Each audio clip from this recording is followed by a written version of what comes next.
I was a boy living in Los Angeles in 1973, and I watched the old Wilt Chamberlain, right at the end of his career, playing for the Lakers and winning his second NBA title.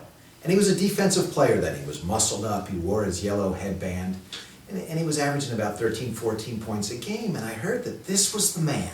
This was the guy who scored 100 points in a game. And I thought, how is that possible? How did this guy score 100 points?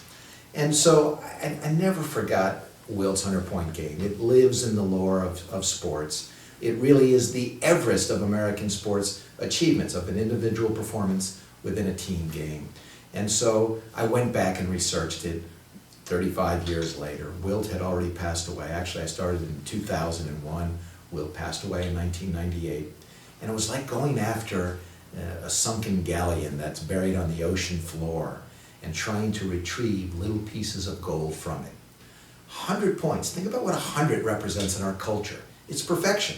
And a test, you can't score higher than 100. And it represents a century. And there's a certain magic and majesty to his performance.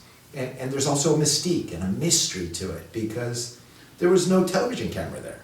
In fact, none of the reporters from New York even went to Hershey, Pennsylvania to see this game because it was early March and the Knicks were a last place team. And why bother? Why bother? And so all they missed was an extraordinary piece of American sports history. Wilt Chamberlain was a man who was struck by this Goliath syndrome in his life. In fact, 10, 12 years now after his death, his legacy is defined by two numbers. 20,000, his boast that he slept with 20,000 women, and 100. 100 for the 100-point game in Hershey, Pennsylvania, March 2nd, 1962. He was Goliath. He needed to prove his Goliath-like strengths. And of course, those two numbers, one number can be proven and the other can't. And the sadness with Wilt's boast about having slept with 20,000 women is that it reduced him to caricature and parody. But now that enough time has passed since his death, I think sports fans will be able to see him in context, simply as the single most transformative figure in the history of the sport. With all due respect to Michael Jordan, whose legacy will stand on its own, Michael Jordan cannot be as historically significant as Wilt Chamberlain because of the time periods in which they played. The league was already well established. Magic Johnson and Larry Bird had created this renaissance in the league by the time Jordan came in. Remember, when Wilt was playing, comes into the NBA drafted in 1959-60, this is a white man's enclave that he's entering.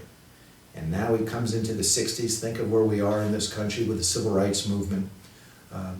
The modern civil rights movement has taken flight, and here is Wilt annihilating the best white players in the NBA. And make no mistake, there was a quota in the NBA among owners that limited the number of African American players initially to 1 or 2 per team and then 3 or 4.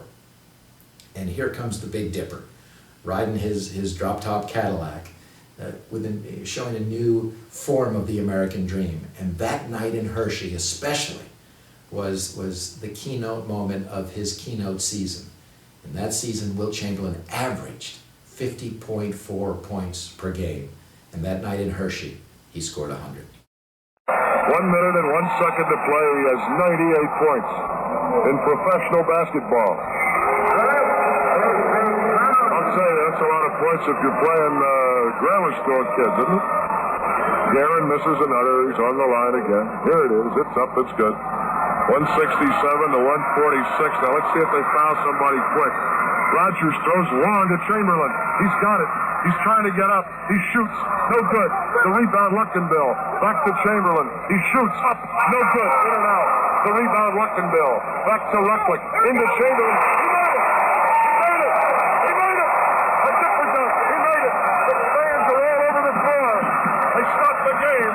People are running out on the court. 100 points for Wilt Chamberlain. They stopped the game. People are crowding, pounding him, banging him. The Warrior players are all over him. Fans are coming out of the stands.